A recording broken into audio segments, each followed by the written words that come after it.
All right, so we begin. All right. Today's session is the history of Jerusalem, season 3, episode 2. So we last week we started with the Crusades, and we talked about sort of the seismic shift in that was created in the Jewish world and the Jewish-Christian relations because the Christians initiated a a holy war to liberate the Holy Land from the infidel. Now, this week, really, the focus is almost entirely different. I know this is history of Jerusalem, and it really belongs together with the history of Jerusalem because the Crusades really were launched, as far as we can tell, to be a project that liberated, that in a sense took the infidel, which was the Jew, outside of all of Christian lands, or all lands that should be Christian, including Spain, including Jerusalem, and everything in between. But the way in which the Jews responded to that and memorialized that is critically important. And in many ways, this may be the most important lecture I give on Jewish history, because it really has to do with not just history, but also memory. And you really, I don't think that anyone can intelligently speak about Jewish history and Jewish memory without speaking about this book.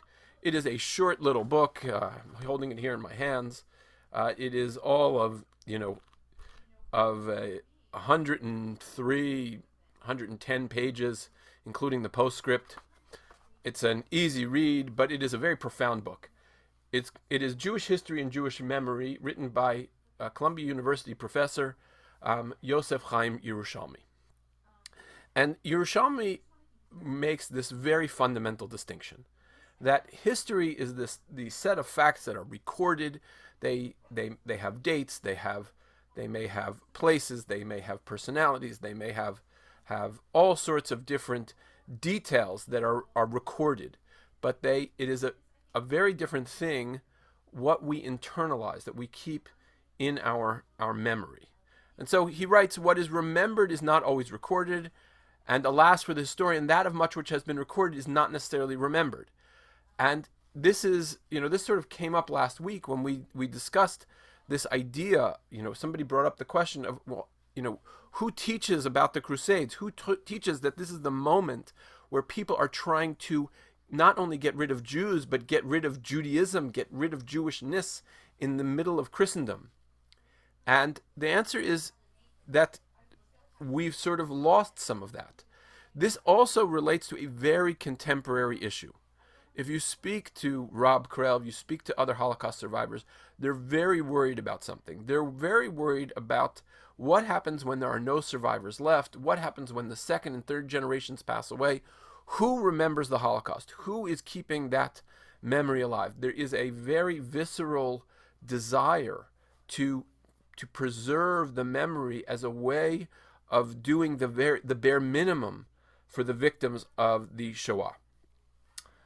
So this idea that which has been recorded, there are more books on the history of the Holocaust than many other subjects in Judaism. It may take up more space on the shelf than any other subject matter.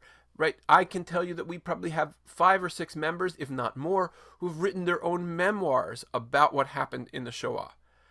And that means that there are shelves and shelves and shelves and shelves and shelves of personal histories of that. But if those histories are not read, then what, right? And this is what Yerushalmi means. Much of what has been recorded is not necessarily remembered. So, now the second piece, and this is a uniquely Jewish thing. Only in Israel and nowhere else is the injunction to remember felt as a religious imperative to an entire people. Its reverberations are everywhere. And he just quotes one verse. Actually, he quotes many verses. I decided not to give you too much verbiage. But in the end of the Torah, Moshe says, Zechor yemot olam binu shnot dor vador. Remember the days of old, consider the years of ages past. There are many mitzvot that require us to remember various events. And we don't realize this because it's so deeply ingrained in our culture that November 11th is Remembrance Day, and that July 1st is Canada Day, and that we have, VE Day, and we have, International Holocaust Remembrance Day, which we have all these dates on the calendar which ask us to sort of go back and visit history. But the first people ever to do that, the first people ever to create such an institution are the Jews, right? Pesach is the first time in any ritual, ancient calendar where we go back and we visit the events of our own past on a yearly basis. It creates a memory structure in ritual. And so this is a uniquely Jewish thing. And there are elements that we are commanded to remember, historical elements. On Sukkot, we remember the journey through the desert. The weekly Torah reading, we go to prison with Joseph. We beat the rock with Moses. All of these things are part of our collective memory. Okay. Now, you'll forgive my typos. The biblical appeal to remember thus has little to do with curiosity about the past. It's not about historical record. Israel is told only that it must be a kingdom of priests and a holy people. Nowhere does it suggest that we become a nation of historians. And what Yerushalmi tells us is, this is a picture of Yerushalmi, it is above all God's active intervention in history and man's response to them, be they positive or negative, that must be recalled. Right? And Yerushalmi says that what's very interesting about the Jewish commandments to remember is that they're very much anchored in historical realities. They don't surrender to legend, but rather they keep us pinned to the facts. And if you haven't read, I think it's Ben Gurion's speech to the United Nations, you have to go and read that. There's also a great one also by, I think, Ezer Weitzman, which is similar. But the one Ben Gurion, the famous Ben Gurion one to the United Nations, is when he goes in front of the United Nations and said, in 16 whatever, the Pilgrims sailed to Plymouth Rock. Does anybody know what day they left England? Does anybody know what day they arrived on Plymouth Rock? Does anybody know what Miles Standish served for dinner on that boat? Right? Of course, no one knows that. He says, but every Jew can tell you the day we left Egypt, the 15th of Nisan. And every Jew can tell you what we ate on that journey. And every Jew can tell you where we were going, right? Every Jew can tell you that it was our aspiration to go to the land of Israel. And why can every Jew do that? The reason is that because we have a Seder. We have a moment where we actually remember that piece. We are not historians, but we are fantastic vehicles of collective memory. And Yerushalmi tells us that memory flowed through two channels, ritual and recital. Now here we come to the first vehicle for remembering the Crusades. The Crusades is first and foremost remembered by a prayer which is now recited every Shabbat, but probably didn't start that way. The first reference to this prayer is in 1234 by Avraham ben Azriel in his book called The Arugot Habosem. And in this book, he tells us that these prayers were recited specifically between Passover and Shavuot. There's a period of mourning called which is Sfirat Omer, and without getting into too much of a big debate about what generated the mourning process, it is very, very possible that the mourning and the customs of mourning, of not shaving, of not listening to music, of not having weddings, between Pesach and Shavuot, are because the violence of the Crusades against the Jews in the First Crusade took place largely in that period of time. It was between Passover and Shavuot. In fact, if you remember from last week, we read that the city of Mainz was attacked. The city of Mainz was attacked 3 days before Shavuot, and we didn't do this last week. But Rosh Chodesh Sivan, the 6 days before Shavuot, is when the city of Worms was attacked. And so they would read this prayer essentially on the days leading to the anniversary of these tragedies. This prayer is called Av HaRachamim, Master of Mercy, and it essentially is a collection of verses where God says He's going to punish the nations that have smitten the Jewish people. And this is the first ever Yizkor prayer, and you can see that the image I have in front of you couples it with Yizkor, and it is also what we say at the end of every Yizkor, every memorial service. This prayer comes up. It's not really organic to Yom Tov, but it is read on every Yom Tov because the Jews that survived the Crusade, they needed to preserve the memory of those who had fallen. Very much like, if you want to find an emotional nexus point, if you want to understand this, talk to a survivor. I'll quote actually Simon Wiesenthal. Simon Wiesenthal, the great Nazi hunter. He was afraid that when he got to heaven, the survivors would all accost him before he got to God and said, "What did you do to avenge us? What did you do to remember us?" And there's this survivor guilt that Jews collectively appropriate upon themselves, which is that we cannot let this be forgotten.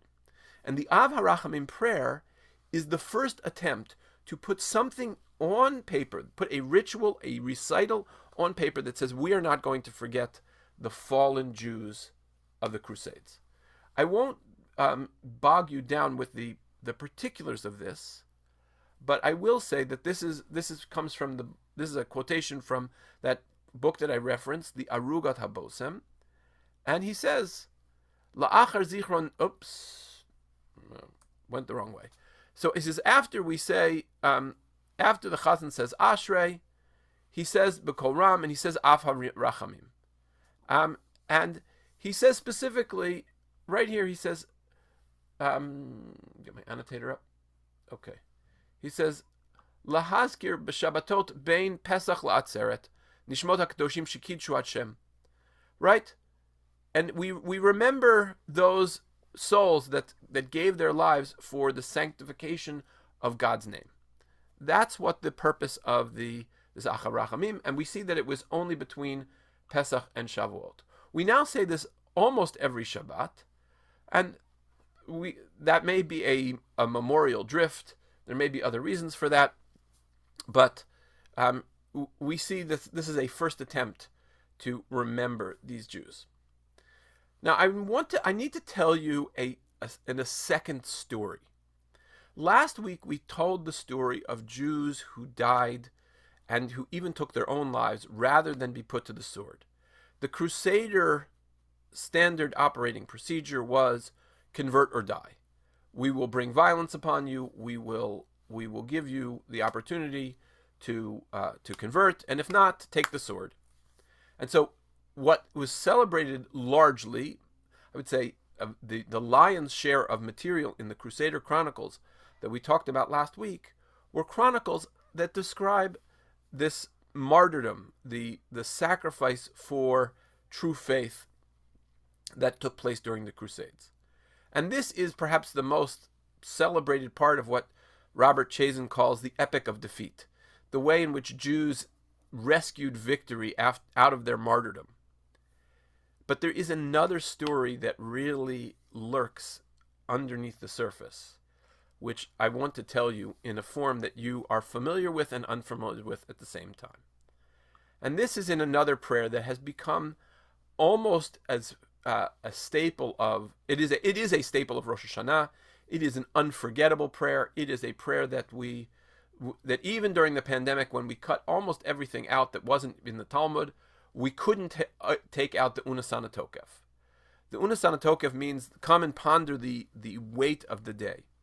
And this prayer is a prayer that it meditates on the idea of, God writes down every action and everything is accounted for, and you're going to have to explain your actions, and it also references, who by fire and who by sword, who by starvation, who will wax rich, all of those kinds of things.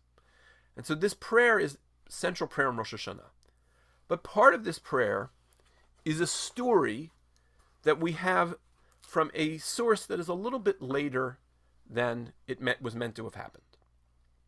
The story comes to us from a book, Rabbi Yitzchak or Zarua, which is late 13th century. And it's the tale of Rabbi Amnon. I'm going to read to you a translation. I'm actually going to read you Shai Agnon's translation of the story of Rabbi Amnon in a moment. But before I do that, I want to point out that we don't know of any Rabbi Amnon who lived in the Middle Ages. There is no historical record of any Rabbi Amnon. And this isn't surprising, because the name Amnon isn't really such a nice name. If you read the Bible, you will understand that Amnon's claim to fame is that he raped his sister.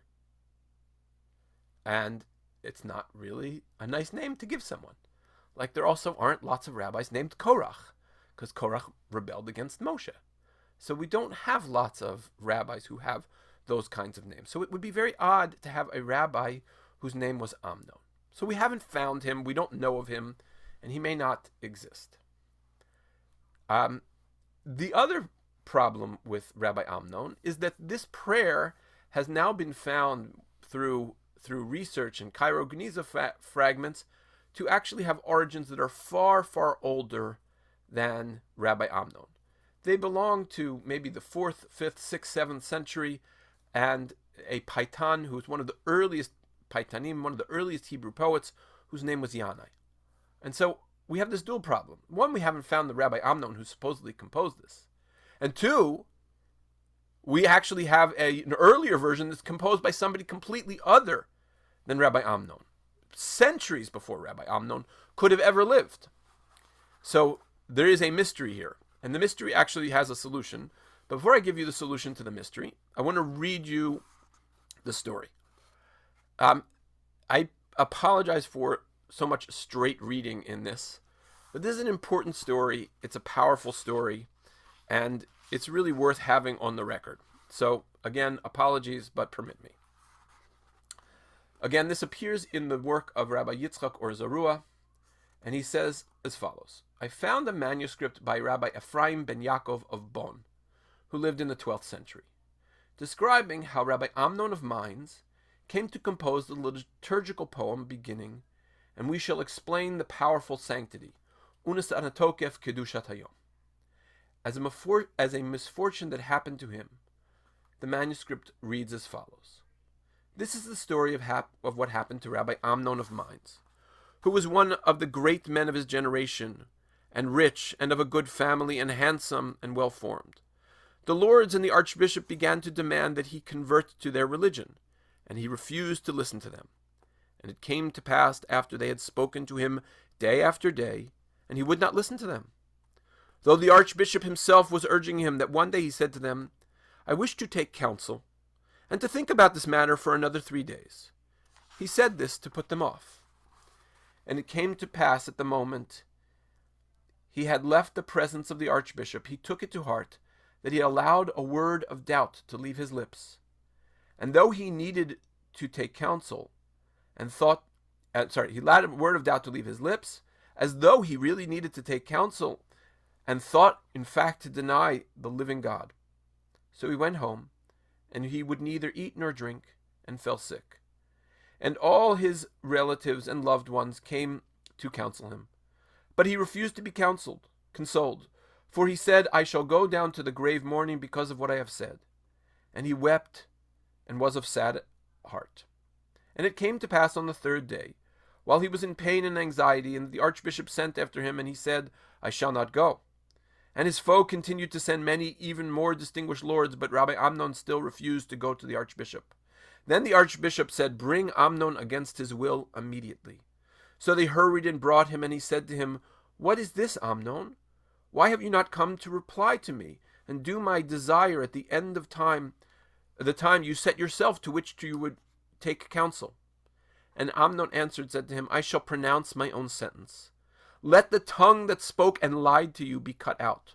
For Rabbi Amnon wished to sanctify God because he had thus spoken. Then the archbishop answered and said, No, the tongue I shall not cut out, for it spoke well. But the feet that did not come to me at the time you set I shall cut off, and the rest of the body I shall punish. Then the oppressor commanded, and they lopped off the fingers of Rabbi Amnon's hands and his feet. At every finger they asked him, "Will you convert?" And Amnon said, "No." And it came to pass, when they had finished lopping off his fingers, that the wicked man ordered Rabbi Amnon to be laid on a shield, with all his fingers at his side, and he sent him home. For he rightly called Rabbi Amnon the faithful one. Amnon in Hebrew means faithful. For he had faith in the living God, and lovingly suffered severe afflictions simply because of the one word he had spoken. After 3 events, the days of awe approached, and Rosh Hashanah arrived. Rabbi Amnon asked his relatives to bear him to the house of prayer, just as he was, and to lay him down near the Chazan. And they did so. And it came to pass, when the reader came to recite the Kedusha, the sanctification, and Rabbi Amnon said to him, "Hold, I shall sanctify the great name of God." And he cried out in a loud voice, "And thus may the sanctification ascend to you. That this is to say, I have sanctified your name for the sake of your kingship and your unity." And after he said, "And we shall all express the powerful sanctity of the day, Unasanatokef Kedushat Hayom." He recited the prayer. And he said, "It is true that you were the judge and arbiter, in order to justify the verdict, that those same fingers of his hands and his feet might rise before God, as well as the memory of his entire incident." And he said, "And the seal of every man's hand is on it," meaning we all sign, we all affirm that our actions we in fact did. "And you remember the soul of every living thing, for his fate was so decreed on Rosh Hashanah, when his own end came, and he vanished from the earth before the eyes of all, and God had taken him. Of him it is said, 'Oh, how abundant is your goodness, which you have laid up for them that fear you.'"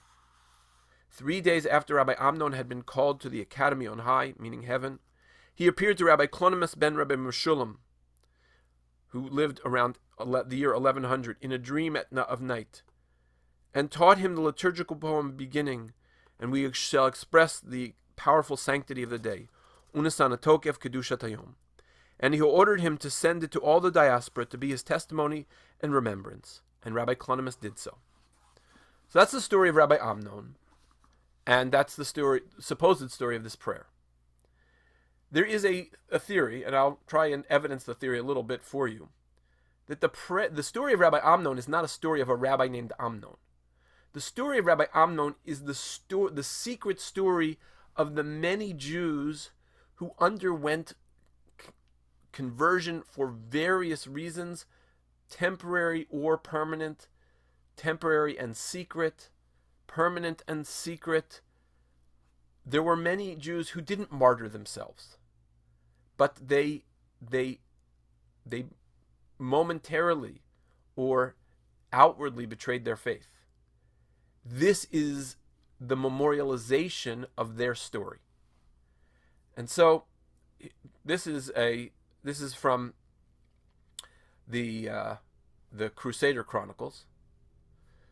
This is a story of the Rabbi, David the Rabbi. "Behold, there remains in the courtyard of the bishop and the courtyard of the Burgrave neither a remnant nor a residue." So this is a priest talking to David the Rabbi. David the Rabbi hid out in the courtyard of this particular priest, and he avoided all of the violence that took place in mines. And the priest had promised him that he would protect him. And the priest did that. But now the priest is sort of turning the other way. He says, "Look, they've all been killed, cast out, trampled in the streets, with the exception of a few whom they baptized. Do likewise." In other words, you, David the Rabbi, you get baptized too, and you will be able to be saved, you and your wealth and all the members of your household, from the hands of the Crusaders. When the priest heard the words of David the Rabbi, he was very happy over his words, for he thought, "This distinguished Jew has agreed to heed." He ran to meet them and told them of the words of the saintly one. They likewise were very happy. They gathered around the house by the thousands and the tens of thousands. So there's one guy, he sees David the Rabbi. He sees the slaughter that happened to everyone. And the priest basically says, "Well, I can't protect you anymore. And they're the Crusaders, so, you could die like everyone else, or you could convert." And so David the Gabbai presumably converts. And this is one of the stories that is contained in the Crusader Chronicles. The Christian versions of these chronicles tell us another story. They tell us that perhaps there were more people who converted than the Jewish version wants to let on. Of these Jews, a scholar whose name was Micha said, "Indeed, what you have said is true. It is better that we join the Christian faith than to suffer daily danger to our possessions and property." So there were perhaps lots of Jews who basically said, look, you know what? It's too much for us. We'll convert. And this is, by the way, where the Inquisition starts, because, if you convert by the sword, maybe it's not really such a good conversion. And that really bothers the Christians. And perhaps most important, there is this discussion in the Crusader Chronicles themselves, where it tells us this story. There were those of them who said, "Let us do their will for the time being, and let us go and bury our brethren and save our children from them, for they have saved the children that remained, a small number," saying that perhaps they would remain in pseudo faith. They, the Jews had converted, did not desert their Creator, nor did their hearts incline after the crucified. Rather, they craved to the God on high. Meaning, fake it till they leave, and then you can daven. And there's some very interesting material that exists throughout Jewish history. You can even find remnants of it in Shulchan Aruch, that Jews who did these kinds of conversions, in order to come back into the community, they would go to the mikveh, they would shave their hair. It was almost like a reconversion. It was a form of tshuva. There's some people who suggest that the going to the mikveh before Yom Kippur and Rosh Hashanah is patterned after this kind of immersion, after people who did these sort of secret conversions, or they did these conversions and then returned to the Jewish community. But this was a real thing. This was a real problem. This was something that the Jewish community was feeling and remembering. And the Unasana Tokef, this prayer, which has become a central feature of Rosh Hashanah, which I remember when I grew up, my rabbi, Rabbi Wahlberg, always told the story of Rabbi Amnon. There was not a Rosh Hashanah where he did not interrupt the davening to tell us the story of Rabbi Amnon. I know the story of Rabbi Amnon better than I know other chapters of the Bible.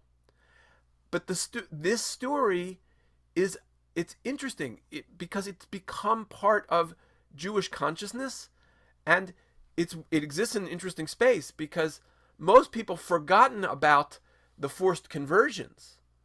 And they don't know about this sort of secret history. They don't know about the guilt conflict. They don't know about the wrestling with that problem. And now we sort of return with maybe a little bit better scholarship to understand how the Unatana Tokev blossomed, how it took root in Jewish consciousness. Okay. All right, catching up. Marcus points out that we have Rabbi Yishmael. Yes, that is always puzzled me. Rabbi Yishmael, good question. I don't have a great answer, but maybe one day with more research I can give that.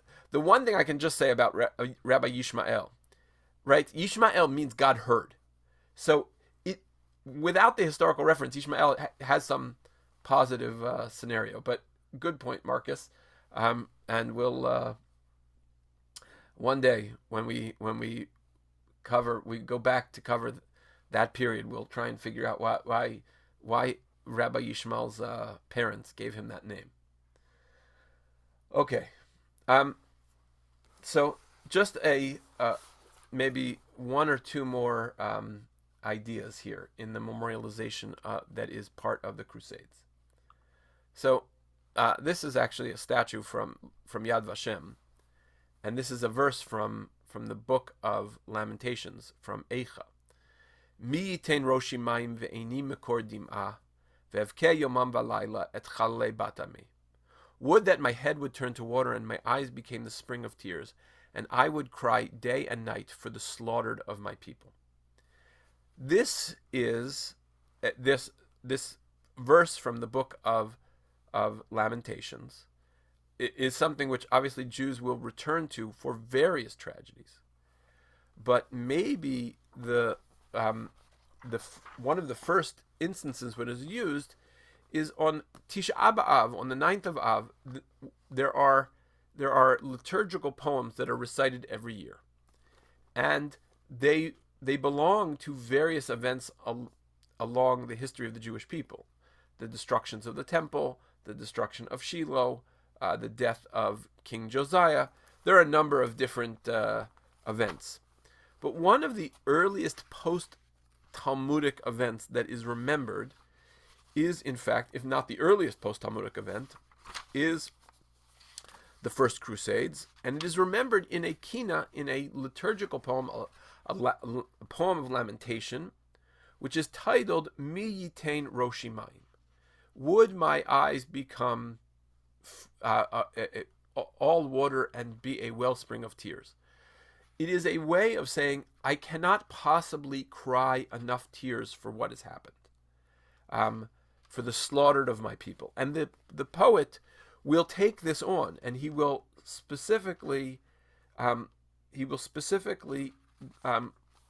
return to the theme of, I feel like I need to cry even more and even more. I'll just read you a short section of this particular prayer.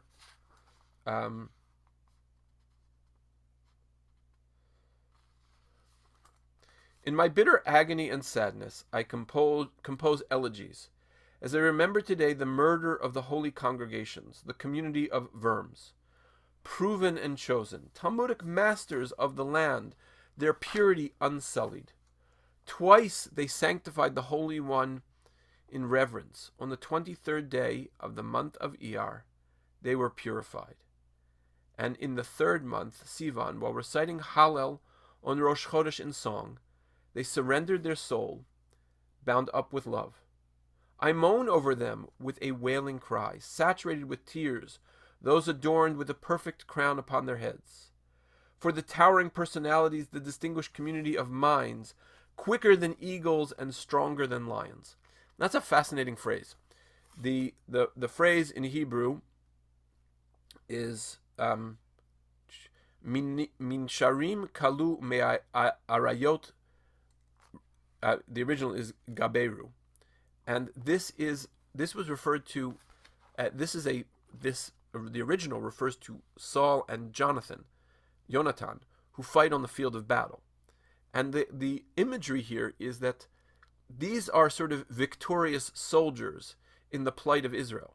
That this is not a new phenomenon. We are summoning the patterns of our historical consciousness, and we are telling you we are fighting the same war that Shaul did. Right? And he says they surrendered their souls while declaring God's unity, his awesome name. For them I will scream out a shouting cry over 2 temples whose foundation were destroyed on this day, and for the ruins of my miniature sanctuaries and houses of Torah study. Again, he's comparing his tragedy to the destruction of the temple.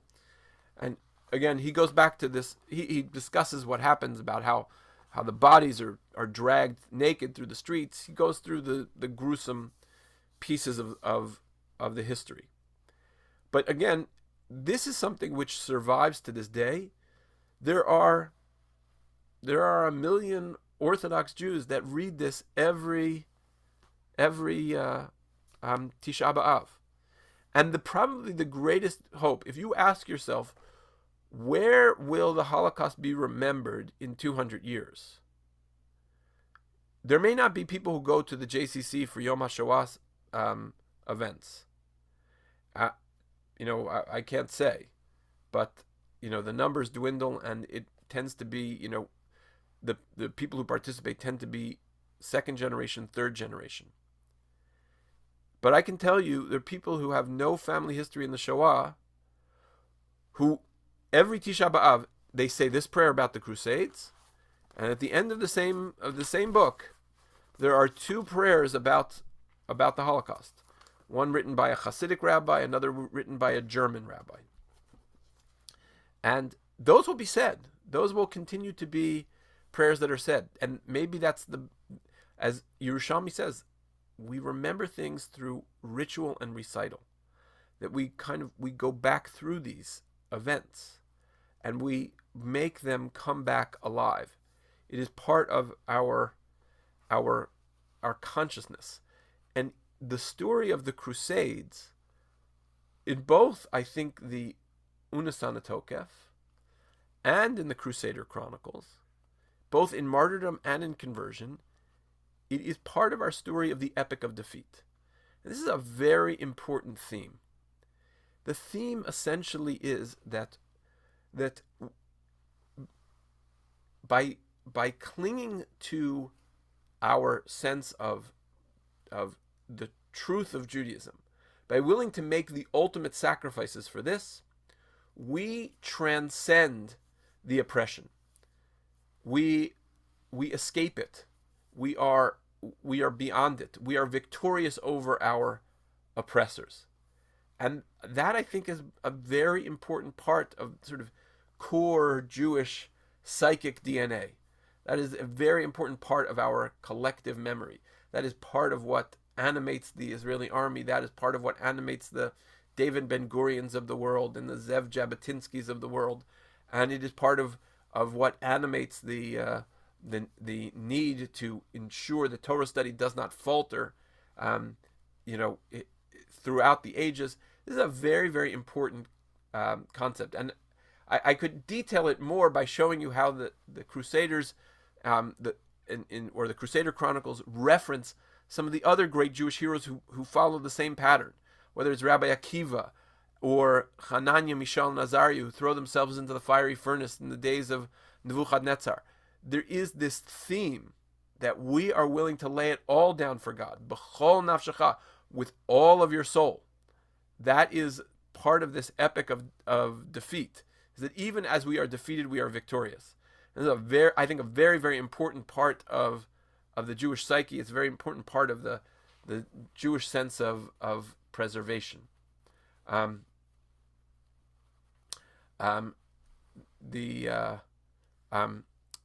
So this is I think a very important piece, and I guess maybe we see that, just to bring it back to Yerushalmi, that the memory that we build, these stories that are the stories of our people, are extremely important. Whether it be the story of Passover, whether it be the story of Joseph, whether it be the story of traveling through the desert, whether it be the story of return to the land of Israel, whether it be the story of the suffering of the Crusades. When these things are embedded in our memories, they become very, very powerful agents of identity. So I think that, in many ways, this becomes a very, very important ingredient of what will be the Jewish future from the 10th century, well, really from the time of the Tanakh, but this feature of memory of the Crusades becomes an important thing from the 10th century forward, and I think there's more knowledge of it now than there probably was 100 years ago. And when I say knowledge, I mean more of our pure memory, that it gets active play in Jewish consciousness. So, okay, Adkan, that sort of ends the formal part of the lecture. There is a question about what did the word Burgrave mean. I believe the Burgrave comes from the same root as the burgher. Burghers meant townsmen. So it would mean the courtyard of, like, the artisans, where they were. I'm fairly sure that that's nearly correct. But any other questions, comments?